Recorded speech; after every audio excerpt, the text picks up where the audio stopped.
Alrighty, welcome to the 70th edition of Before the Battle. I am Nick Baldwin of BloodyElbow.com. Joining me, as always, is a writer for the award-winning MMAfighting.com, Jed Meshew, as well as MMAsucker.com's own Wesley Riddle. Jed, first off, how's it going? It is going fan-fucking-tastic. Gonna do a little shameless self-promotion here. Just calm it down a little bit. But just wrapped up an interview with my co-host, Naked Gambler. We interviewed striking coach extraordinaire, Brandon Six Gun Gibson. It was a really fun time. We could have talked for hours, but he had to go. We're going to have him back on again real soon. Look out for that. It was a hell of a time. That is excellent. So this was your first MMA interview ever, or just on the show? This was my first interview for the show. I've done post-fight scrum work and right. some pre-fight scrum, media day stuff. But this was my first phone interview, I guess. Excellent. Well, we're looking forward to hearing that. Knowing Brandon Gibson a little bit, I'm sure that just as you said, I trust that it was fantastic. Wes, how are you? Good. I'm actually going to miss this card. I'll kind of start with saying that I'm going this weekend away. But out of all the cards to miss, I feel like this is one that could count as an exception just because you guys that are watching will probably see we're not going to, I don't think, talk in brief about a lot of these fights. Or we're going to talk briefly about some of these fights. We're doing 10-minute breakdowns for each and every fight. I don't know what you're talking about. Starting with Dong Hyun Kim, Thibaut Galti. No, we're just going to, I guess, I don't know, talk quick with some of these, but I'm going to miss this card, but I'm glad we can talk about it and break it down. I have a kind of busy week, especially starting tomorrow, but I'm looking forward to, of course, always chatting mixed martial arts.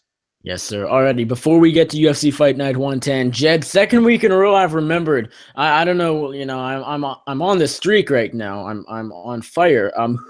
Let's check out the results from last weekend's UFC 212. Aldo versus Holloway. Max Holloway is the new champ. We've entered the blessed era, as he has said.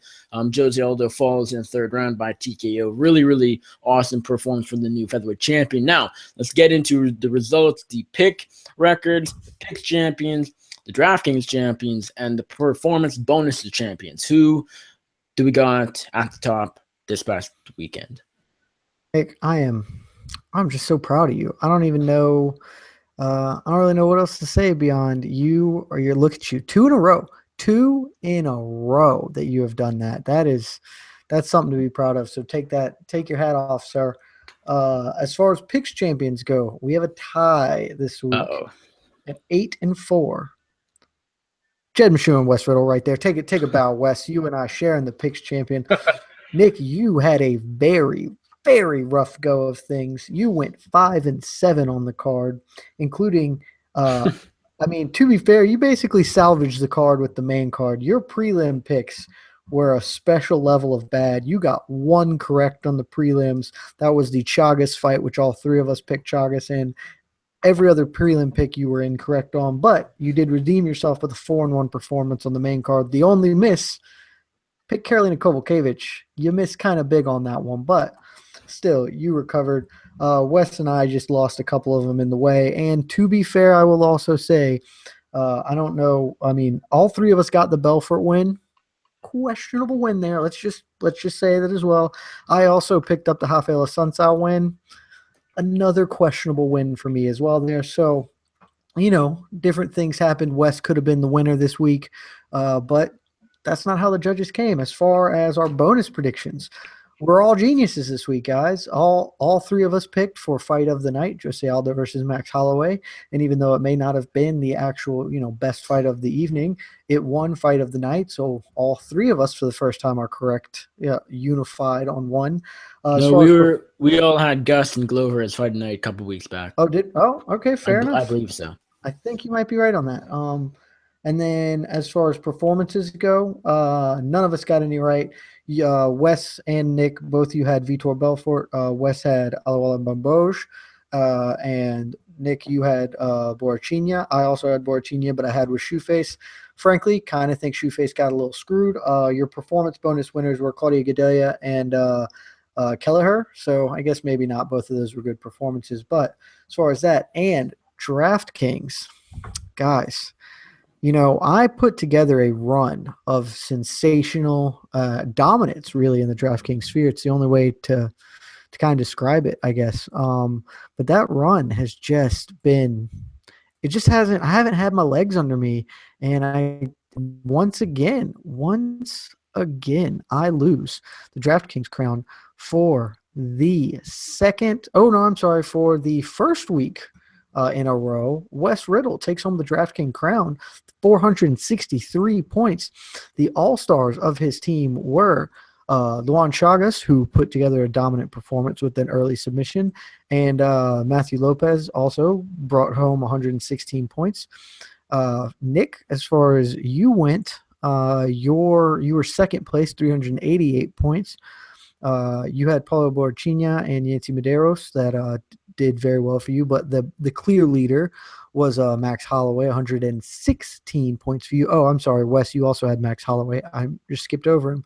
I had a rough go of things. I had Jose Aldo. I had Jamie Moyle. Both of those were losses. Shoeface did give me a lot of points. Paulo Borchina got me a lot of points, but it just wasn't meant to be. So congrats, Wes Riddle. You are co-pick champion and the DraftKings champion of the week. All three of us are tied on the bonus championship. Excellent. Wes, you are the DraftKings champ for now, but not for long. I am coming for the belt. It is mine. It has always been mine. I just have really only come up short about half the time. Now, with that, let's get into this card. UFC Fight Night 110 in Auckland, New Zealand, Saturday, June 10th. Or maybe if you're heading down under and checking this card out live, that takes place Sunday morning into the afternoon. It is headlined by a heavyweight matchup between ranked contenders Derek Lewis at number 6 and the Super Samoan Mark Hunt at number 7. Overall, it's a fairly interesting card for Fight Night standards. It's not terrible, but it's, as Wes said, if you're going to miss a card, this is better. Missing this is better than missing, say, last week's card even, or, say, 213, 214. So you get the point. This is a decent card, some interesting matchups, but for the most part, it's, I guess a typical UFC Fight Night. So can't complain too much. Wes also said off the top that, are we going to go through every single, all 12 matchups super in depth as per usual-ish? No, we're gonna skip a couple. Maybe we'll just give her a pick for a couple and see where it takes us. Yeah, expect this to be a quicker show than usual. That said, let's start out with the first fight of the night.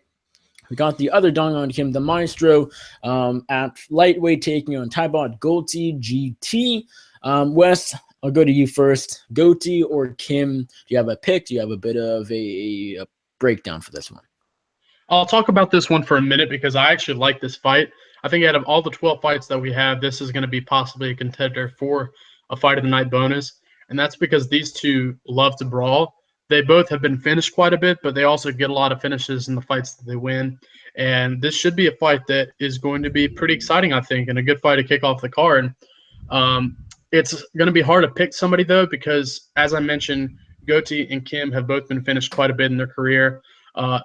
Goatee has been submitted quite a bit, lost his last fight by knockout. Dong Hyun Kim's have been stopped by knockout numerous times in his career, especially, let's see, I think the last 2 losses of his have come by knockout as well. Yep, both of them have come by knockout. It's going to be a good fight, and it's going to be hard to pick somebody, but I'm going to be going Tybot Goatee, and that's because I trust his skill set a little bit more. I don't think Dong Hyun Kim, he gasses pretty late. He's a pretty good wrestler and might be able to squeeze out a decision victory, but I question those later rounds. So I've Tybot Goatee picked by a second-round submission. Alrighty, Jed, Dong Hyun Kim or Tybot Goatee? Dude, I'm sorry to all you fans who come here for my in-depth technical analysis because you ain't getting that shit from me today. I just don't have it in me. I've done almost no research for this card. What I will say is basically I'm just going to say this. I'm taking Dong Hyun Kim. I'm taking him mainly because I think he can mix it up because he's a decent wrestler. And so because he can strike and grapple, I'm taking him just, I think he's gonna be able to mix in enough takedowns.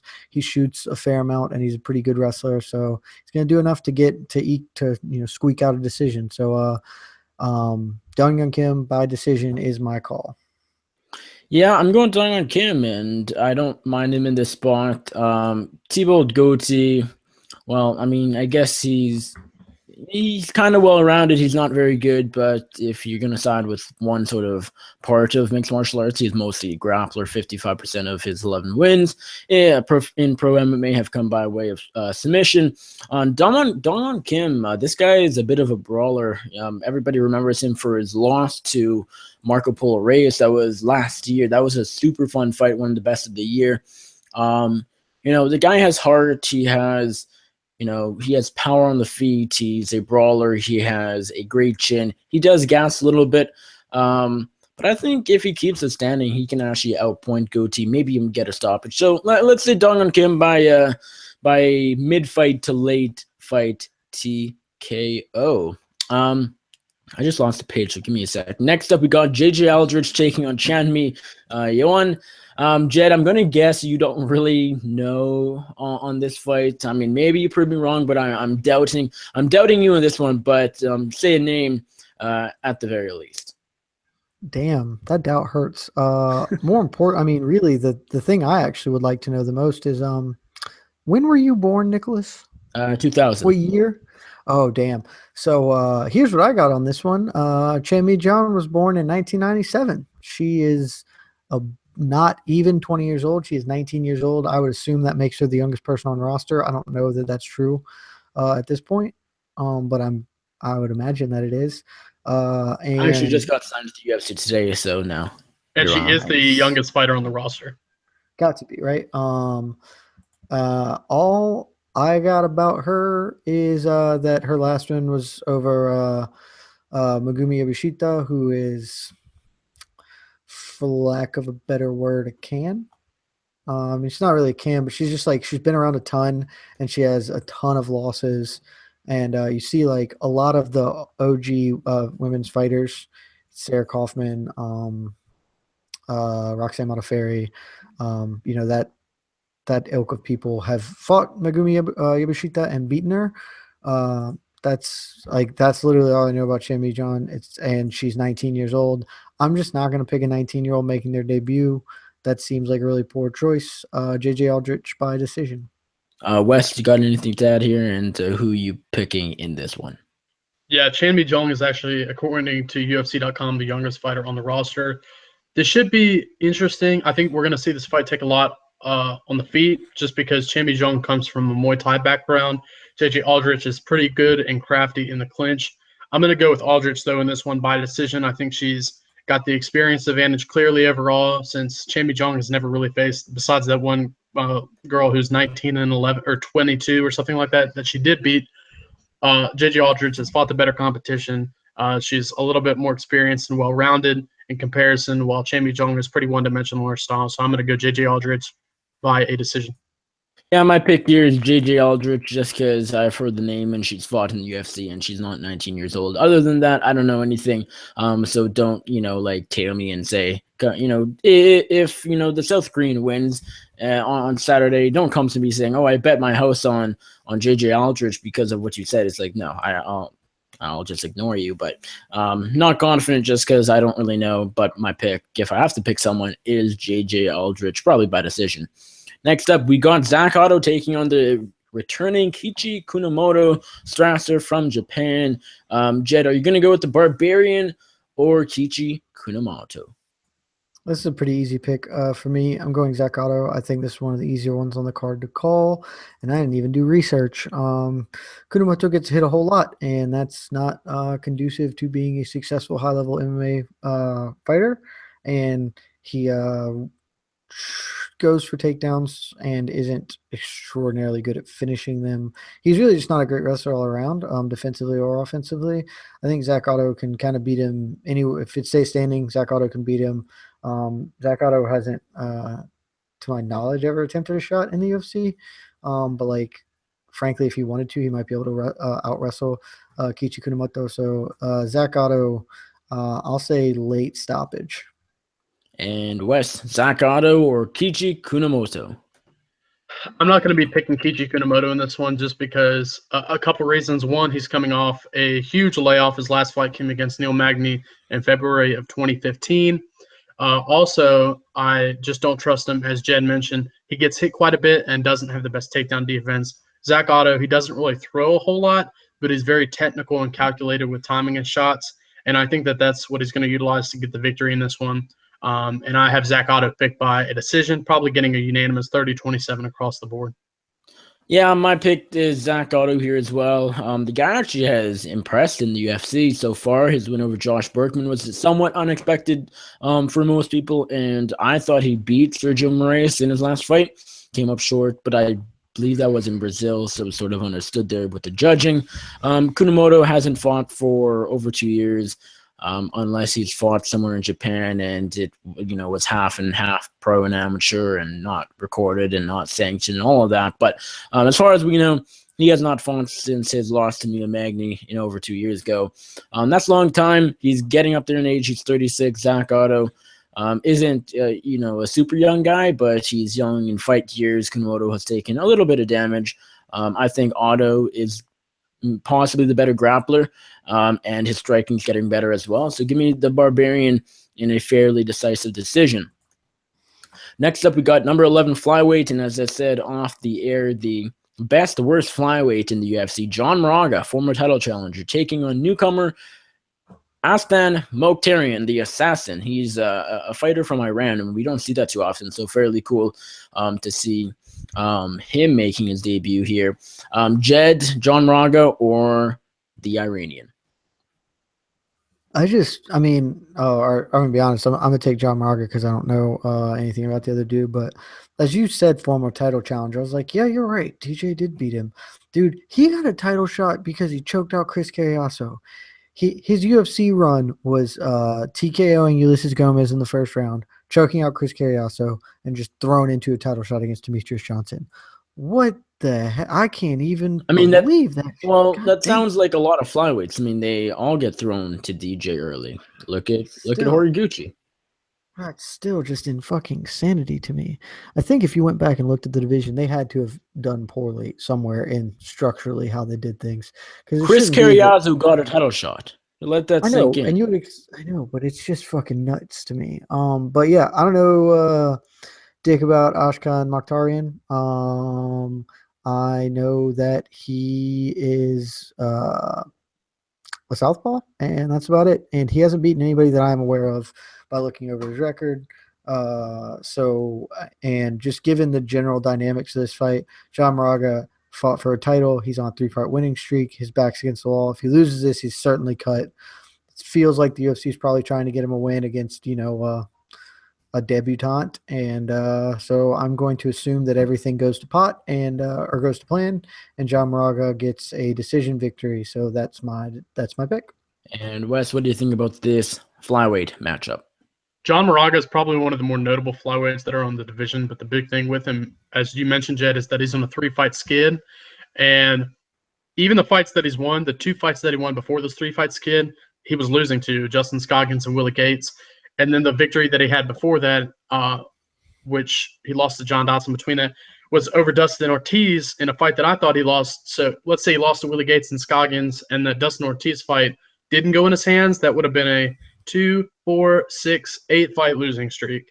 So it's kind of risky picking John Moraga because we haven't really seen him do extremely well. But then again, one of those victories came over Justin Scoggins, and Scoggins is a pretty impressive mixed martial artist. But I don't know anything about Mokhtarian. I think Moraga might have a better skill set, but that's just me picking him because I know more about him.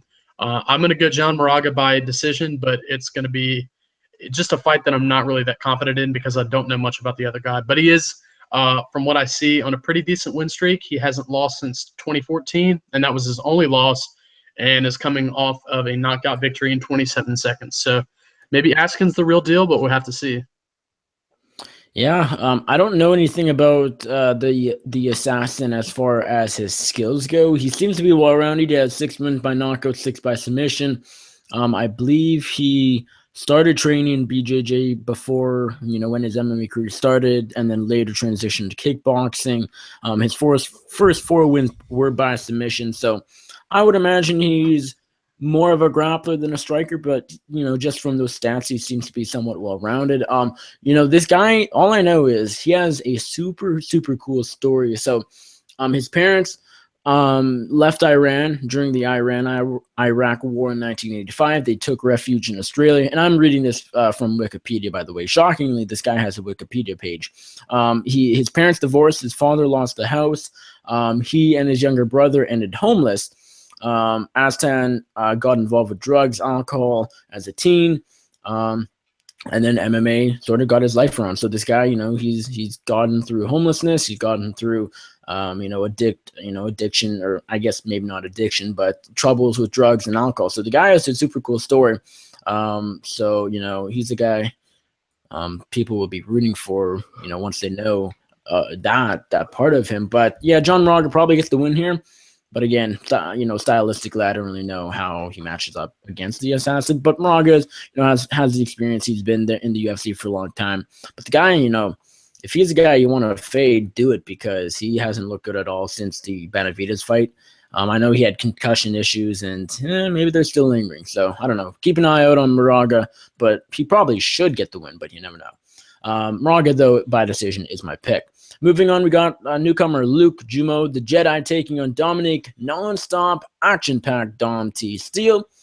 Wes, we'll start with you. Are you going to go with the American or the New Zealander? I don't know a lot about Jumeau, but I was taking a look at his record, and two of the guys that he's lost to were Jingleon Lee and Jake Matthews, so two pretty notable names. I watched one of his fight footage, or one of his fights on YouTube. And one of the things I saw he kind of struggles with is guys that like to grapple and look for takedowns. And Dominic Steele is that kind of person, pretty gritty, but an entertaining fighter when he looks for takedowns, and also has some pretty powerful hands. But I'm going to be picking Jumeau for the upset because I don't know a lot about him, but also the fact that Dominic Steele has been knocked out 4 times in his career. And I see Jumeau has quite a bit of knockouts in his record, especially more recently. I think, pretty much all of his fights since after losing to Matthews in 2013, they've all been finishes, and it looks like 4 of them have come by knockout. Lastly, knocking out Vic Grujic. I don't know if I said that right, but he fought in the UFC at one point too. I'm going to go Jumeau. He's fighting in front of his hometown, I'm assuming, and I think Dominic Steele, his chin, especially getting knocked out 4 times, might be questionable, but Steele could definitely wrestle his way to decision, but I'm not sure if that'll happen. Interesting fight stylistically, but I'm going to go Jumeau for the upset. Alrighty. Jed, Dominic Steele, or Luke Jumeau? I'm glad Wes did that, because that makes it fun. I don't know a damn thing about Jumeau. I think Dominic Steele is a pretty good athlete, and so in general, I'm going to pick a good athlete who's been, competing at the highest level, who's not going to have those octagon jitters over a guy making his debut. I could be all the way wrong. Like you said at the beginning of this thing, don't base shit on what we say as far as bets. This week I got nothing, but I'm picking Steele just because I know what I know his baseline and it's fair, so I'm going to assume that's good enough to get it done. Dominic Steele, he's a guy who loses a lot. I mean, he's 1-3 in the UFC, and he's probably fighting for his job on Saturday, but he makes fights close. I mean, the Court McGee fight was somewhat close. The Danny Roberts win was, gaunt fight of the night. It was a clear win for Roberts, but Steele had his moments, and then he picked up a huge knockout win over Dong-Un Kim, who we already talked about. And then, his debut was a knockout to Zach Cummings. Didn't look very good, and that one wasn't close at all. But, for the most part, he's had his moments in defeat. So that's somewhat what that's what I like to see in a way from, if you're going to lose, at least make it, don't just get blown out of the water, so to speak. I don't know anything about the Jedi. The guy is a New Zealander. Is he stepping up on short notice, or was this fight happening all along? I feel like Steele was supposed to fight someone else, but I'm not sure. Wes, do you know, Jed? I don't. It doesn't seem like any of these things were supposed to be something. I think there were a couple of fights that were booked super late. Whether that was they were in the works for a long time, just never formally announced. I can't remember. The Kudalaba. JJ Aldrich was supposed to fight somebody who pulled out. Warley Alves was supposed to be the Kunamoto fight first of all, and then Joseph Benavidez. Right. Joey Benzo was supposed to be facing Ben Wen before he tore his ACL. Yeah. So as per usual, there's been some changes. But anyways, my pick is Dominic Steele. I think he's actually a decent fighter despite his losing record or in the UFC and his not so great record overall. Jumeau, maybe he's good. He, as Wes said, He was only lost to a few guys, and who do you say? Jake Matthews and Jingliang Li, both UFC talent. So maybe he does work here, but I got to go with the notable guy here in Dominic Steele. I'll just go decision because I'm not confident enough. I don't know Jamo enough to say that he'll get blasted out of the water. So Steele by decision is my pick. Moving on, Damian Beatdown Brown taking on the returning Vince from Hell Pichel. Wes, we'll start with you. Are you going to go with American or the Australian? To be honest, I don't know that much about Damian Brown. I was talking to Brian Jeffries, Flying Brian, the other day, and I honestly don't recall ever seeing one of his fights. And then that's pretty similar with Pichel. So this is just a hard fight for me to call because I just don't know really too much about either, but I know a little bit more about Pichel. I trust his abilities a little bit more, even though he's coming off a pretty long layoff. He's pretty crafty with his takedowns, which is what he utilized to get his last 2 victories, but they came back in 2014. This is 2017, so it's been, I guess, over 3 years since he's competed inside of the UFC, and I think he's had some medical issues going on, but now he's back.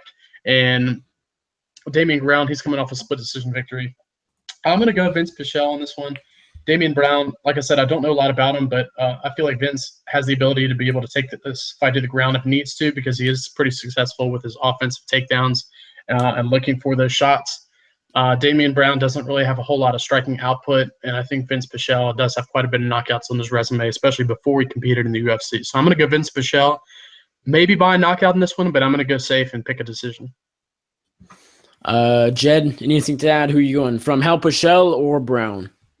I think if Pichel can replicate, the guy he was before he took I actually at this point it might actually be a full 3 years. I don't know 3 years. His last fight was a win on the Dillashaw Brown 1 card. He fought, Jesus. And when Brown was still the champion, Brown, of course, hours later lost the title. But yeah, it's I mean, if he's still even sort of that guy, I think he can do it. I think he, this is all speculation because he's been out so long, but I think he's competitive on the feet. I think he might even throw a touch more volume than Damian Brown. Damian Brown isn't a great defensive wrestler, and Vince Pichel he wrestles a whole hell of a lot. So that's enough for me. I mean, I'm picking Vince Pichel, but if he comes out and looks like shit because he's taken off 3 years, it won't surprise me. But Pichel for a slight upset.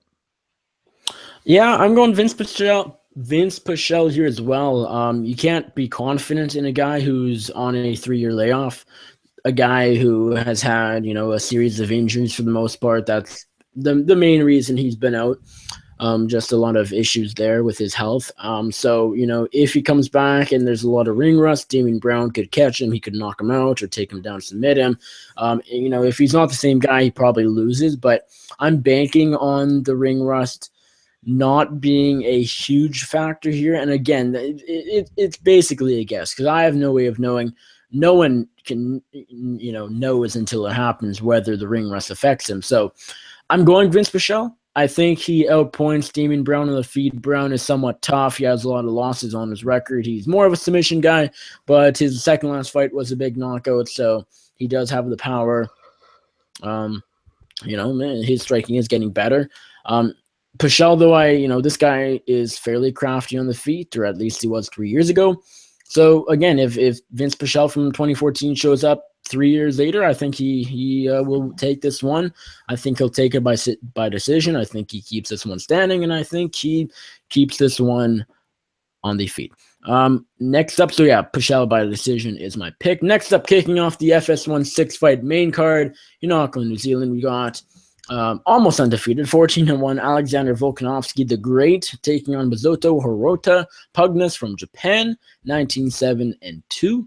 Obviously, the record advantage goes to Volkanovski. Jed, who do you like here? I mean, I actually like Mizuto Hirota pretty well. Dude's a fucking veteran of the game. Been around forever and a day. Sengoku lightweight champion back ages and ages ago or whatever. I don't even. How did he make it back to UFC? Did he do that UFC? It was the road to Japan. Yeah, did that thing, He right? fought True in the finals. Did he win? No, It is a draw. they drew. They drew in the finals. Yes. That's right.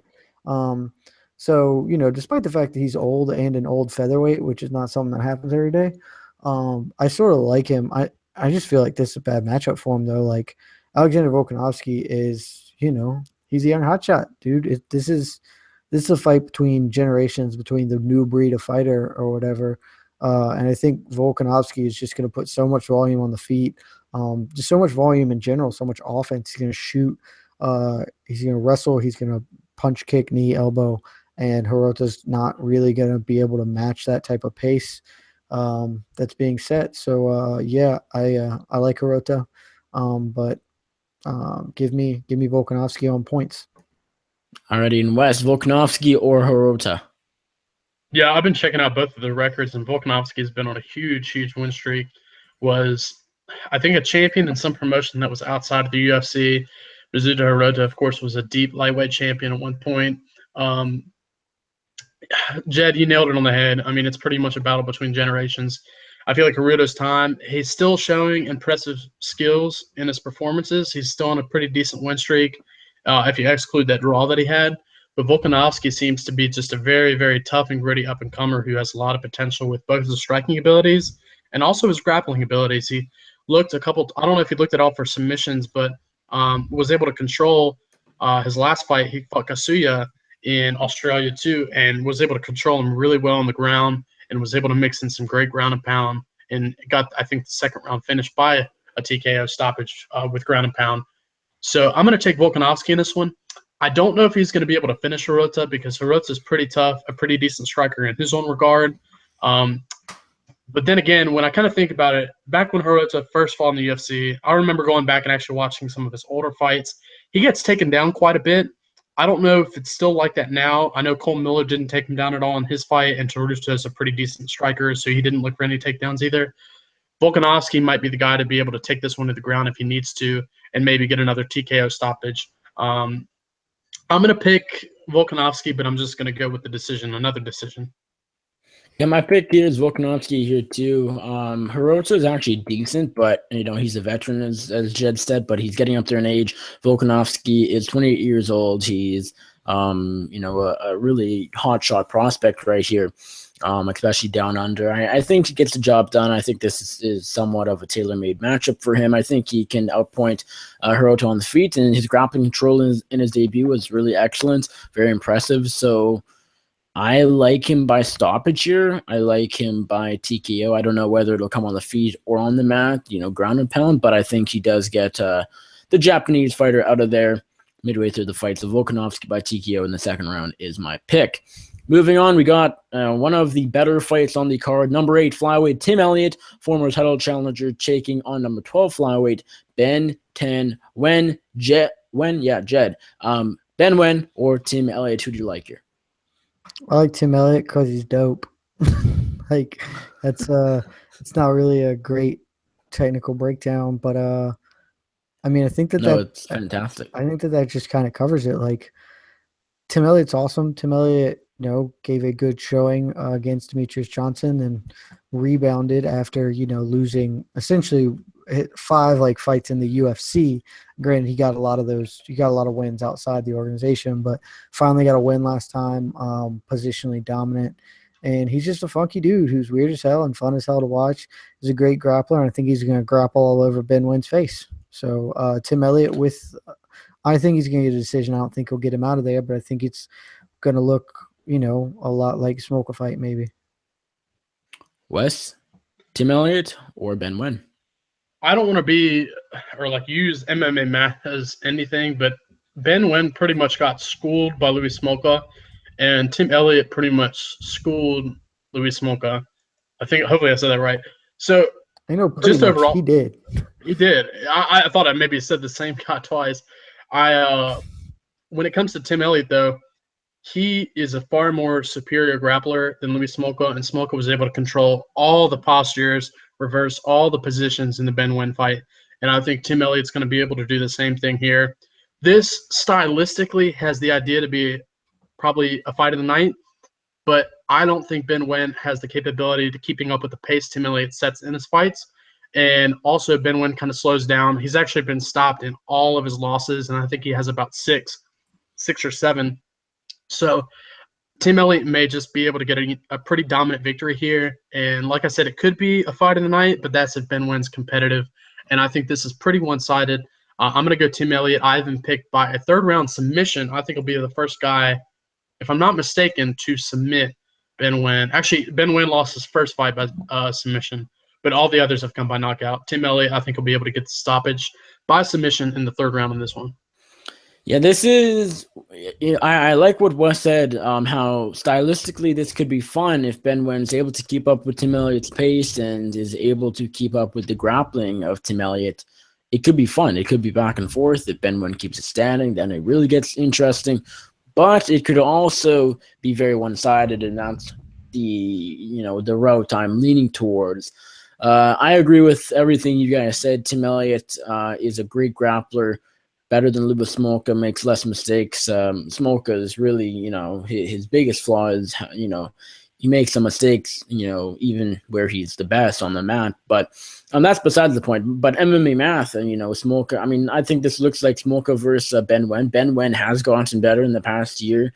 His win over, can't remember the guy's name, but his last win, I believe it was actually pretty impressive. But whole new animal here against Tim Elliott. Tim Elliott, in my opinion, is one of the best flyweights in the UFC right now. And I think he just, I think he dominates Ben Nguyen on the mat. I think he chokes him out. Ben Nguyen doesn't lose by decision. I think he keeps that going here. Give me Tim Elliott by submission. I think he takes him down. I think he holds him down. Ben Nguyen tires out when he's getting controlled. We saw that in the Lubos Smolka fight. Give me Tim Elliott by submission. Moving on, we got Ion Cutelaba taking on Henrique Frankenstein da Silva. Pretty interesting light heavyweight matchup. Two guys that, less than a year ago we were looking at, hey, maybe they'll, make some splashes in the light heavyweight division. Now they're both on coming off a loss or more. So, they both got to get back on track. Jed, who gets back on track here, the Hulk or Frankenstein? Give me Moldovan Joel Edgerton. That's Ion Cutelaba for all those not in the know. Basically making this decision purely on the fact that he can wrestle and Henrique da Silva is a terrible wrestler. And Henrique da Silva has terrible cardio, and so I don't like to pick people that have terrible cardio. Yep, that's. Honestly, I don't need to say much more than that. I think that kind of clears up all my thoughts on how this fight will go. Maybe Henrique da Silva has some success early, but Cutelaba takes over with wrestling and grinds out a win. That's the game. Cutelaba, late stoppage, sure. Wes, Ion Cutelaba, and Henrique da Silva at 205. Who do you got? I never noticed how similar Cutelaba and Edgerton looked. So Dude, I'm getting, I'm pretty much, I'm geeking out right now. They are pretty much the exact same person. I'm baffled. When he fought Misha Serkinov, it was the first time I've ever noticed some shit like that. I was like, why is Joel Edgerton fighting the dude from Friday Night Lights, Tweeter? Or not Friday Night Lights, Varsity Blues. I can't remember. He's also one of the dumb guys in the Ocean's movies. I was like, wow, these two guys, fucking yeah. But yeah, so there you go. I'm baffled. When he said that, I was like, really? And then I thought about it and had to look up the picture, and I'm just completely baffled. It's pretty much all the same in the face. I love it. I guess for that reason, I got to go Cutelaba, right? He's also the biggest favorite on the card. Yeah, exactly. And I plan on picking him all along. I think he's definitely a better grappler than Henrique da Silva, who's pretty much picked up his wins by grappling over fighters. But the biggest difference is Cutelaba is more superior with his grappling capabilities. And Henrique da Silva just fades a lot faster and a lot quicker. He's pretty much a one-round-and-done kind of guy. And we saw that in his last two fights. Even though his first two wins did come in the second round, but the fighters he fought have even worse cardio than he does. I think Ion Cutelaba is going to utilize his wrestling pretty much as Jed said to be able to get probably maybe some kind of late stoppage in this one or a decision victory. I should pick a stoppage by TKO because I don't have that many picked online on UFC.com fantasy. But I'm going to go another decision here with Ion Cutelaba. Joel Edgerton, I should say. Yeah, I like Kudalaba here as well. Not as confident as some people. I was a bit surprised. I thought the line would be a bit closer to even. I see Kudalaba favored, but not 2-1 or so. He's the better grappler. He's the better striker. He probably wins this wherever he wants. He has better cardio. Um, they're both unknown enough where if Henry De Silva showed that he actually was a better grappler than Kudalaba, that's something where it's like, okay, both these guys are, have little enough experience where it's like these big changes and improvements fight to fight aren't that surprising. So maybe Frankenstein does surprise and pull something out of the hat. But, from what we've seen, I think the Hulk's a better fighter overall. I think he has a bit more promise in the division. Give me Ian Kudalaba and De Silva that, he just lost the one fight in a row to Jared Johnson or whatever the guy's name is, or Jordan Johnson. No, he's lost 2 in a row. Paul Craig, great, that's it. Yeah, it's crazy how many there. Every time, this is something I'm sure you've noticed as well. Every time a new light heavyweight comes in and wins one fight in his debut, we instantly say, "Oh, this guy might make waves in the division." Just thinking: Henry De Silva, Ian Kudalaba, Paul Craig, Cannonier. Who did Paul Craig beat? Tyson Petro. He's the one guy now. He's like the one guy who hasn't lost yet, but he'll probably lose in his next fight. It's crazy, but it is what it is.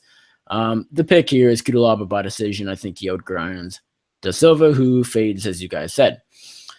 Next up, we got Dan Hooker versus Ross, the real deal Pearson, in a lightweight matchup. This is one of the tougher fights for me to call. Jed, who do you got, the Hangman from New Zealand or the real deal from England? I have the Hangman. To keep it as simple as possible. Well, one, in this Hooker's lightweight debut, could be wrong. Am I wrong? You sound right to me because his last fight was against Jason Knight, but yeah, I'm thinking perhaps and then he fought Yair Rodriguez too, right? Yeah, perhaps Hooker fought at lightweight earlier, but on Tapology, all of his fights say, or at least the ones that have an accountability for the record or his weight, have been at 145. So it looks like his first fight at lightweight. Incorrect. We are all incorrect. I also pulled up Tapology, and he fought twice in Australia FC at lightweight. 3 times, it appears, at lightweight in Australia. Wes, put on your glasses.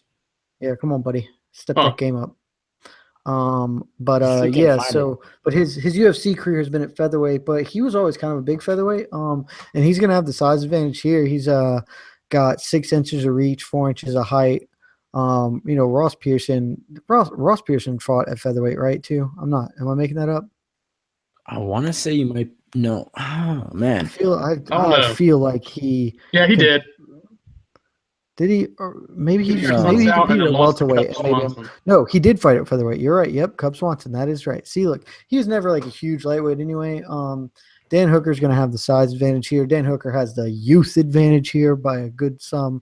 And more importantly than the youth advantage, he's got the mileage advantage. Ross Pearson has been in the game, been around the block.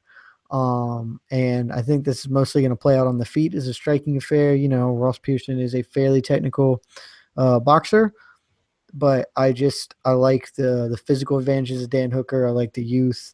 I like the fact that I think he's still on the up while Ross Pearson is trying desperately to hold on from the decline. So give me Dan Hooker by decision. Wes, Ross Pearson or Dan the Hangman? This is a hard one to call, and I was saying off the air. Ross Pearson. Also, his name is Hooker. Also, his name is Hooker, so that's really fun to root for. I like that. I'm a Ross Pearson fan. He's one of my favorite fighters, or had been, especially. He was one of the fighters I first watched when I got into the sport. But this is a hard one to pick for me. I don't want to pick against him. I'm going to go Ross Pearson because of the technicality and also to make it interesting so we have some differences.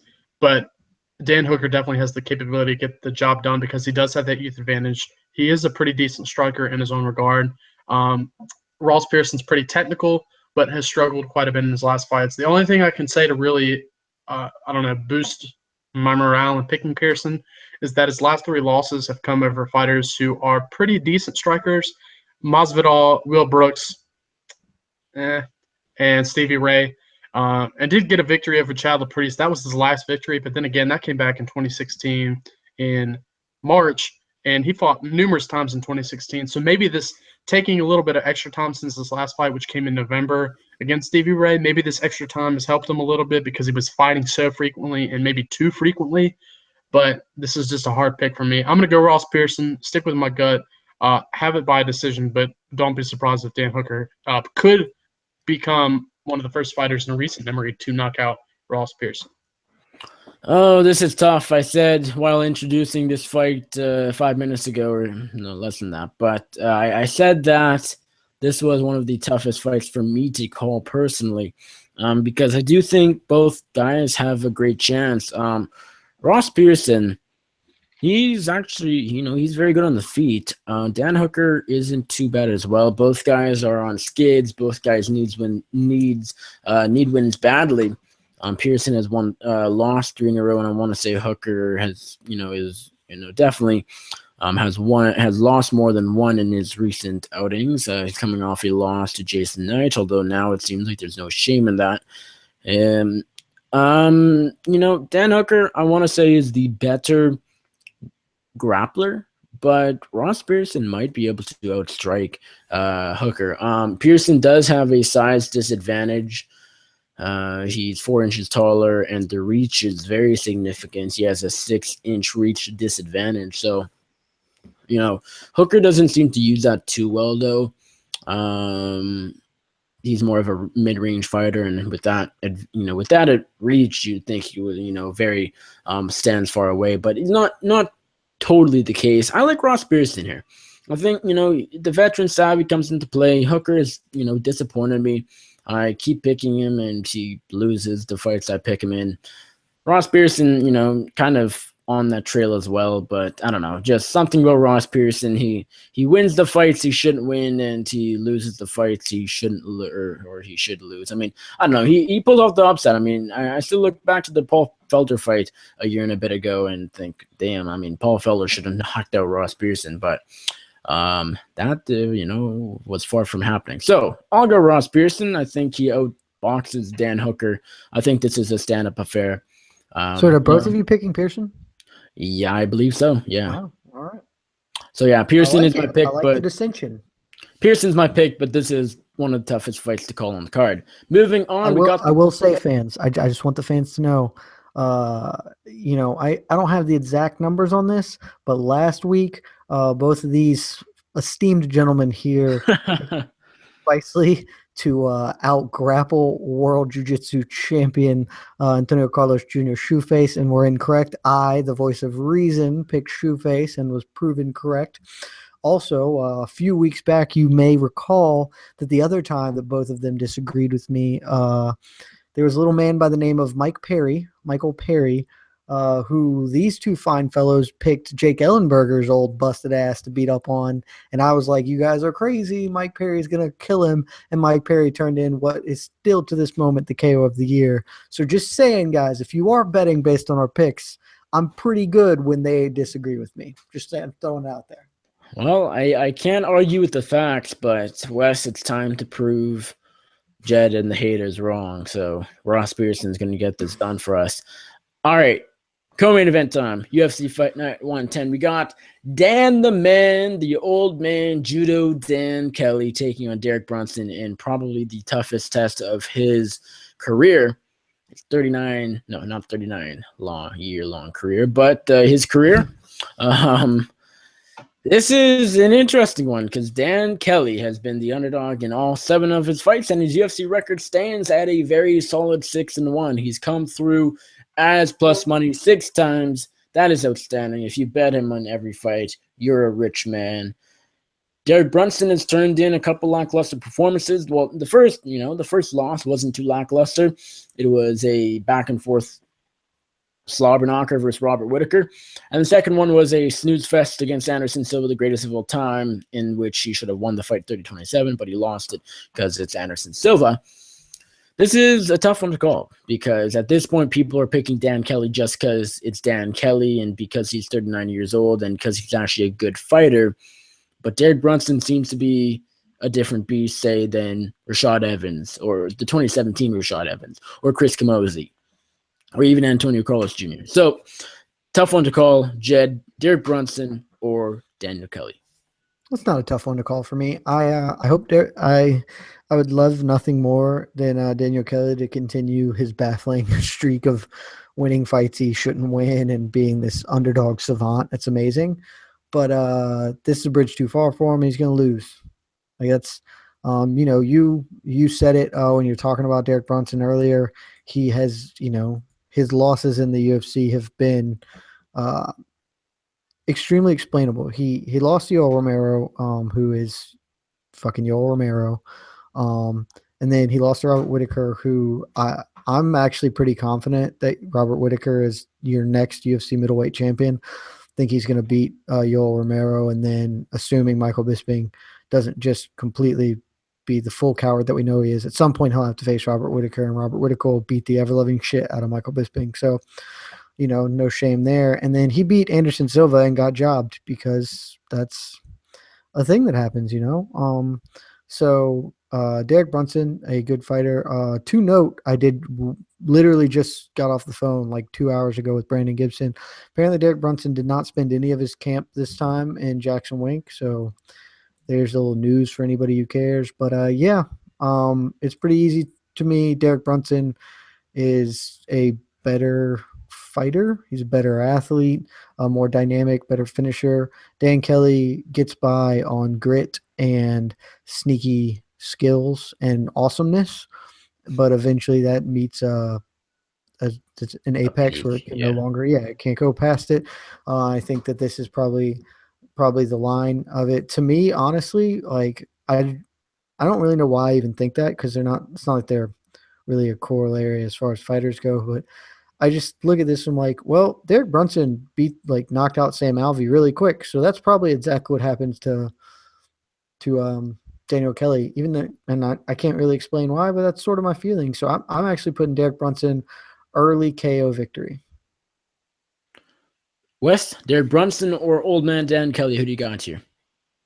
Out of all the guys Dan Kelly has fought in his UFC career, there's really no one that compares in style, I'd say even power, and maybe wrestling abilities like Derek Brunson. Brunson's never been taken down to the UFC, and I feel like his only shot for Dan Kelly, that is, to get a victory in this one is going to probably be able to get on top. And that might only happen if Brunson gasses out, but that's if Brunson doesn't get an early knockout. And I feel like he has the ability to get an early knockout because he is such a powerful striker. And even though sometimes he gets over-aggressive, as we definitely saw in the Robert Whittaker fight, when sometimes he's good and capitalizes on those opportunities. Some other times, though, like the fight that he had with Yoel Romero, he started way too early, was able to score some takedowns over the Olympic wrestler, but ended up fading pretty late, and Romero was able to get the victory in that one. Same kind of happened. He kind of bomb rushed in when he fought Jacare, and Jacare was able to knock him out, which usually Jacare is never able to get knockouts. So Derek Brunson makes a lot of calculation mistakes. Dan Kelly is a little bit more smarter than that. But I do think Derek Brunson's the better athlete in this one. I think he has the power advantage. He has the wrestling advantage. And I feel like he's going to be able to get the victory here. Dan Kelly, I mean, the victories that he's fought, especially the last three fights, I feel like he's been the underdog in each one. ACJ, Chris Camozzi, and Rashad Evans. He's been able to pull out victories, but they haven't been the most impressive. And when I say most impressive, they haven't been from start to finish very impressive. They've been goddamn spectacular. They've been okay. The Rashad Evans one was pretty good, but maybe the ACJ one's one that I see where it just wasn't fully great from the beginning to the end. Was able to get a little lucky with ACJ fading later in the third round. It was fantastic. And if you say so, I'm going to go with Derek Brunson in this one. I haven't picked by a first-round knockout. I think he'll be able to take out Dan Kelly. But he can't – the IQ is what scares me in picking him. Yeah, I don't have a too tough time picking this fight either. Dan Kelly, if he hadn't, gotten to this level where he's at now, top 15, and, finally proving the odds makers wrong. He'd probably be a 4-1 dog, but now the odds makers like, we've lost so much money on this guy, this one guy. Let's at least just make him like a 2.5 to 1 on dog. So, I like Derek Brunson here. I like him quite a bit. I like him to stop Kelly early in the first round. Dan Kelly, he gets better as the fight goes on, and Derek Brunson fades. So that's completely opposite, but Brunson shouldn't need to go into deep waters with the judoka. Kelly, he gets by, as Jed said, on grit and toughness and just will and his heart. And he is actually getting better. So that's something to note as well. But he got starched quickly against Sam Alvey a couple years back, and I have no reason to believe that, or to not believe that Derek Brunson can't do the same thing. Sam Alvey's not a guy to rush forward and land bombs, and he's a counter striker. He's very tentative at times, as we know. Where Derek Brunson's completely opposite. Just look at the Robert Whittaker fight. Look at the Uriah Hall win. So I think Brunson bull rushes Dan Kelly early. I think he throws Kelly off guard. Maybe not throws him off guard, because I know Kelly is expecting Brunson to come forward quickly, but I still think he catches him, puts him down early, and gets the knockout win to get back on track. So Derek Brunson by knockout in the first round is my pick. All right, that brings us to the main event of UFC Fight Night 110 in Auckland, New Zealand, this Saturday, June 10th, or as I said, if you're in New Zealand, this Sunday, June 11th. Derek the Black Beast Lewis taking on the Super Samoan Mark Hunt, number 6 versus number 7 in the heavyweight division. Man, oh man, Derek Lewis and Mark Hunt are about to throw down for either a round or more. This is going to be very incredibly interesting. Jed, are you going with the Black Beast, or does Mark Hunt get back on track? I feel exactly the same about this fight as I did about the main event last weekend. Last week I said that my head was picking Jose Aldo. My gut said that Max Holloway was going to do it, and I feel exactly the same. My head says that Mark Hunt has all the technical advantages, and my gut just says it doesn't really matter. Black Beast going Black Beast all over him. Last week I ended up going with my head. This week I'm going to go with my gut, because I knew that I should always trust my gut. I knew I should have just trusted my gut last week, but I have a special personal attachment to Jose Aldo, and I couldn't let that go. I have no such personal attachment to Mark Hunt. I like Mark Hunt fine. He's an awesome guy, hell of a fighter, really fun fighter. But my gut says that Derek Lewis, even though he's not as technical or as skilled a striker, is just going to be like, hey, you're fucking almost 50, and I'm a young hotshot athlete, and I'm going to knuckle dust you all the way into a sad, sad retirement. So that's it. I don't have a technical breakdown on this bullshit. Like, they're going to come out and throw them things until somebody falls down. Usually when that happens against Mark Hunt, it's the other guy, but we've seen more and more lately that he is prone to, getting busted up. His chin, legendary chin, one of the greatest of all time. It's cracked now. Still very durable, especially considering his age and, all the wars he's been through. But Derek Lewis is Derek Lewis, and he's going to keep doing it. And then after he gets this win, he and Francis Ngannou can finally match up in the collision course we've all been expecting for the next title shot at Stipe Miocic. Derek Lewis KO round. I think it's going to go late. I think it's going to be one of those heavyweight fights that isn't early, that just drags on, and then eventually just Derek Lewis is going to lay on top of Mark Hunt somehow and just kind of punch him a bunch, and it's going to be sad and deflating and an awful thing to watch. I'm going TKO round 4, Derek Lewis. Alrighty. Wes, who do you got here? The Black Beast or the Super Samoan? This guy, I read, I don't know if this is true, but I read from an article earlier this week that this is Hunt's first fight in New Zealand. That has to be wrong. Or maybe it is. Maybe it's right. I'm not too sure. You can look while I try to give a breakdown. It's always hard to give a breakdown on heavyweight fights. It's actually kind of pointless too, because they're heavyweights. And someone is more than likely going to get knocked out. And this is definitely the case with this one, but there's a thing that concerns me, and that's that Lewis and Hunt, they are knockout artists, but sometimes if they don't get that knockout early, Jed, you said it, the perfect word, it drags along. And I feel like that if this doesn't end earlier, we're going to see a pretty dragged along fight that may not be the most entertaining thing we've ever seen until a knockout happens. But if it goes to a decision, which is definitely possible, I think, I don't think it's going to be the most entertaining fight of the night. It's a hard fight to call because both have, like I said, the knockout abilities, but sometimes they're not able to pull it out. And sometimes these two like to look for counter possibilities. One thing I like about Derek Lewis is that I know, Jed, you said you're going to pick a 4th-round TKO by some kind of like TKO on the ground, is that with Derek Lewis, according to UFC.com, 56% of the strikes he's ever landed have come on the ground, and that's because he has brutal ground and pound. So if somehow he's able to take down Mark Hunt, who was a pretty good defensive wrestler, Derek Lewis could get the victory in this one. But I'm going to assume the fight stays standing. If it does, I kind of like Mark Hunt's ability a little bit more to maybe just time his shots a little better than Lewis, who sometimes just kind of loops and overextends on some of his punches. I'm going to go Mark Hunt. I haven't picked by a 2nd-round knockout because I know Derek Lewis has been stopped a couple times by knockout in his last 2 losses. But then again, Mark Hunt has been knocked out quite a bit. I think all 3 times in his last fights. Let's see, Alistair, Stipe Miocic, and Fabricio Verdun, but they've been spread out over the years. It's a hard one to call. I'm going to go Mark Hunt. I haven't picked by a 2nd-round knockout to be able to get the victory over Derek Lewis. But if he does get the victory, I'll say this. He's not going to get a bonus because of the dispute going on with the UFC. And Mark Hunt could probably knock him out in 10 seconds, and I guarantee they will not give him a bonus. No, they won't. But it won't matter because Derek Lewis is going to get the job done.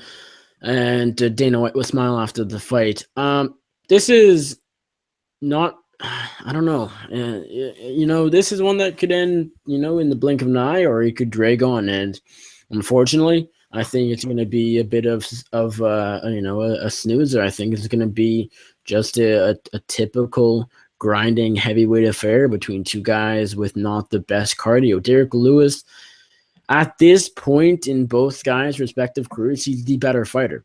Technically, Mark Hunt is the better striker, and I mean, historically, as Jed may say, Mark Hunt's the better fighter, but Derek Lewis has been getting better and better. He's winning. He's beating top guys. I mean, I faded him against Travis Brown because I thought Brown was just simply the better striker, the more technical guy, and he would outpoint Lewis and maybe put him away. But I was wrong. I mean, it goes to show that when you're Derek Lewis, technique disadvantages don't really matter.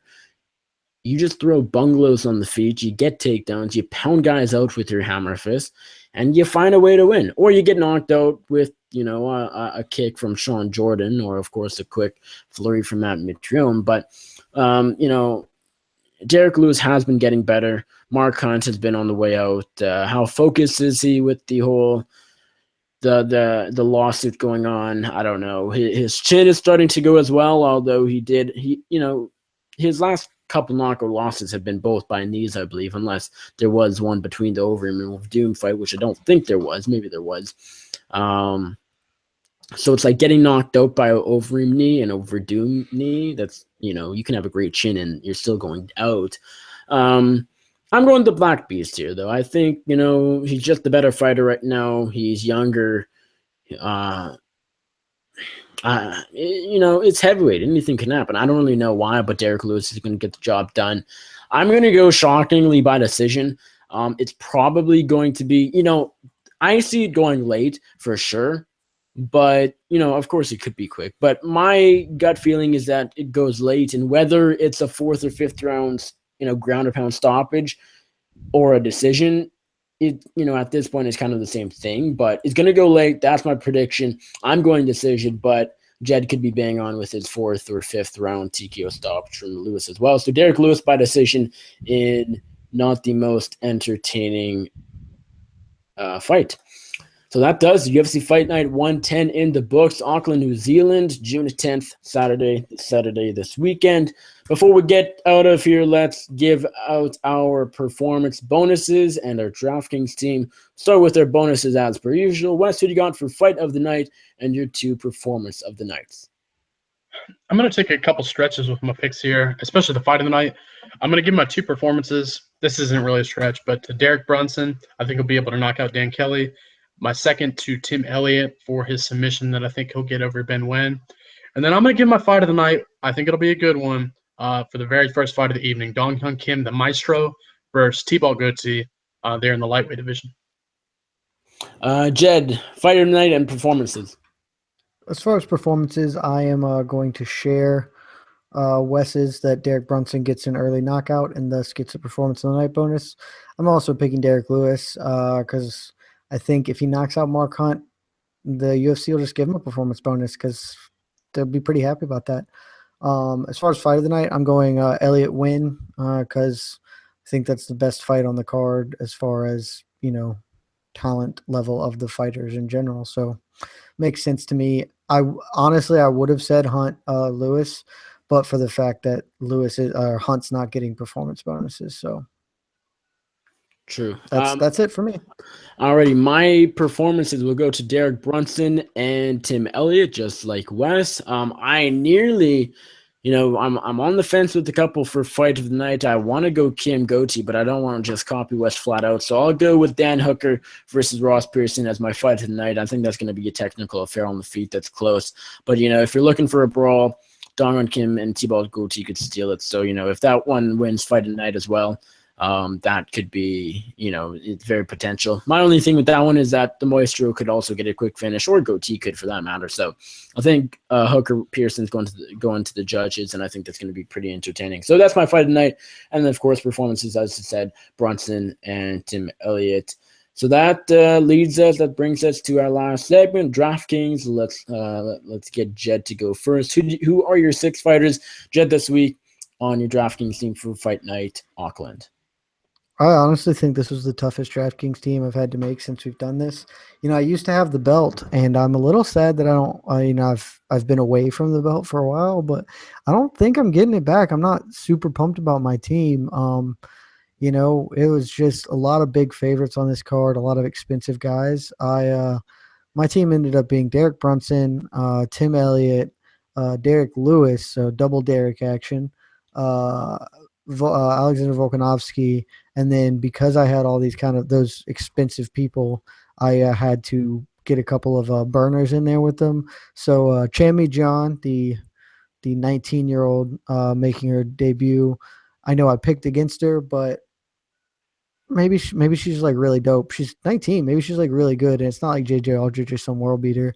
And then Mokhtarian, I just thought, hey, John Moraga's he's lost a bunch in a row, so I needed somebody who's really cheap. I think Mokhtarian was one of the cheapest people you can get, and I just decided to roll the dice. And maybe John Moraga is just done, and this guy comes in and does that thing where we're like, oh shit, what happened to John Moraga? How did you fall so far? That could sort of happen. That happened with Moraga in his last fight, but I guess exactly that could continue here. I'm saying that hill's continuing to roll down. Wes, what about you? Who's your DraftKings? Yeah, I don't know if I'm going to be able to defend it. I think it's just going to be hard because there are a lot of fights that can go back and forth. I'm going to be I'm probably going to end up in third because I don't trust my team too much. But then again, we'll see. I have Derek Brunson. I have Ian Kutalaba. I have Tim Elliott. I'm pretty confident on those, but this is where it goes a little bit downhill. I have T-Ball Goetze. I feel like that could be a really fun fight, but I feel like one has the ability to get finished. It's risky picking him, though, just because he has been stopped in all of his fights, but then again, they've been against better competition. So I'm going to go with Goetze in this one. I have Mark Hunt. I had to pick one of those two because they're heavyweights and have the ability to knock somebody out. And since I picked Mark Hunt, I just thought I'd stick with that, but Derek Lewis could definitely get it done. But Hunt was a little bit cheaper, $2,000 cheaper. And then the last pick that I have is Luke Jumu. I have Jumu picked because, like I said, I don't really trust Dominique Steele's chin. He's been knocked out quite a bit. Jumu has some knockout victories on his record, so maybe Jumu can get an early stoppage in that one. So that is my 6-fight DraftKings lineup. Already, my team. I actually, I don't mind my team. When I first made it, I struggled a little bit, but I found a team that I think could do fairly well. So it goes like this: Tim Elliott to defeat Ben Wen, Dong Hun Kim to defeat Goatee, Derek Brunson to defeat Dan Kelly, Derek Lewis to defeat Mark Hunt, Vince Pichel to defeat Damon Brown. And since the majority of those five fighters are super high prices, as Jed said, we have a lot of big favorites in DraftKings this week. So that's why it's basically tough to make these teams. So I went with Vince Pichel. He was a bit of an underdog pick in this one. I do think he actually gets past Brown. But my one sort of out of left field, I'm not actually picking this guy to win, but I think he could win, is same as Jed. Mokhtarian. I think he has a good chance against John Moraga, simply a fade on Moraga. I don't know anything about Mokhtarian. So, again, don't throw this team into like $1,000 like DraftKings pool or whatever. But I think Mokhtarian, he's super cheap. I needed a cheap guy. So I threw him in because if there's one big underdog that could get the win, it's probably Mokhtarian. So I got the newcomer, and then the rest of my team I actually don't mind. So that does it for episode 70 up before the battle, UFC Auckland edition. Thank you guys for tuning in. As always, we all appreciate it. Jed, before we get out of here, remind the people know where they can find you on social media, where they can find you on social media, where they can find your writing, your podcast, and anything else you'd like to share. My writing's every single day at the award-winning MMAfighting.com. As far as social media, follow me on Twitter at Jed K. Meshew, JEDKMESHEW. Also, while you're on that Twitter, throwing around likes and follows, follow the Twitter for my podcast, The Naked Truth MMA. Just built that yesterday, and it's going to be a good one. We feel confident in it. And on that note, this week I have a podcast. As I said, I have a podcast with The Naked Gambler, MMA Twitter personality and writer for Champions.co. This week we have a podcast where we interview Brandon Gibson, Six Gun Gibson, one of the head striking trainers for Jackson Winklejohn MMA. We don't really talk about like good things. We just talk about the things that like we want to talk about. So I think it's likely going to be one of the most interesting and different interviews you'll hear in the MMA media space, and that's what we're going for. So we had a hell of a fun time. Brandon Gibson is funny as hell and really smart and an awesome dude. So I'm actually, as soon as we're done with this, I'm going to go finish putting the little last bit of production details on it and getting that out to the world. So check for that. I'll link it to me on my Twitter, which you should follow me. So that's it. I had a wonderful time, boys. Thanks as always. Alrighty. Wes, let the people know where they can find you on social media, where they can find your writing, and anything else you like. You got a plug. Yeah, I of course don't really ever have a lot of plug, but give it my best go. You can follow me on Twitter at all the MMA. Do my social media communication through that main platform. Follow me on Instagram just because. Wes Riddle. And then also you can find my writing over at MMAsucker.com. I pretty much have just had time to do matchmaking articles, and I just put one out for UFC 212, which I felt like was a pretty good list, and also some other fight suggestions for some of the fights that I didn't talk about in my top 5. So that's my writing, MMAsucker.com, and at Twitter, all the MMA. Thanks, guys. Alrighty, you guys can find me on the Twitter at NickUFC as per usual. You can find my writing over at bloodyelbow.com. I won't be doing any writing at all this month. I have not done any writing so far, and I don't think I'll probably have a couple pieces out closer to the end of June, but I'm just focusing on exams and stuff going on. That'll be done in about 15 to 20 days. So thank God. And then we'll get back on the train. But for now, but a month break from me. I'm still doing the podcast. I've never missed an episode of the MMA Circus. Jed here has. So, I can't, end that streak of me doing. But I'm coming back, son. Yeah, Jed Meshew is actually going to be our guest co-host in a couple weeks. So Andrew's here he did this show last night, and he'll be back next week, but he's gone to his bachelor party the week after. Anyways, the MMA Circus, you can find it on Bloody Elbow, iTunes, Stitcher, Pocket Cast, and on Google Play. This past week, just out a couple hours ago, episode 114, featuring the man, the myth, the legend, the old man himself, Daniel Kelly. I kind of feel bad picking against him so brutally. Derek Brunson by knockout, but hey, great interview. Go check it out on episode 114 of the MMA Circus. That's on Bloody Elbow and those other places I mentioned as of a few hours ago. I think that's it. I hope you guys enjoyed. As always, enjoy Fight Night 110, Auckland, New Zealand this weekend. With that, we're out. Love you guys.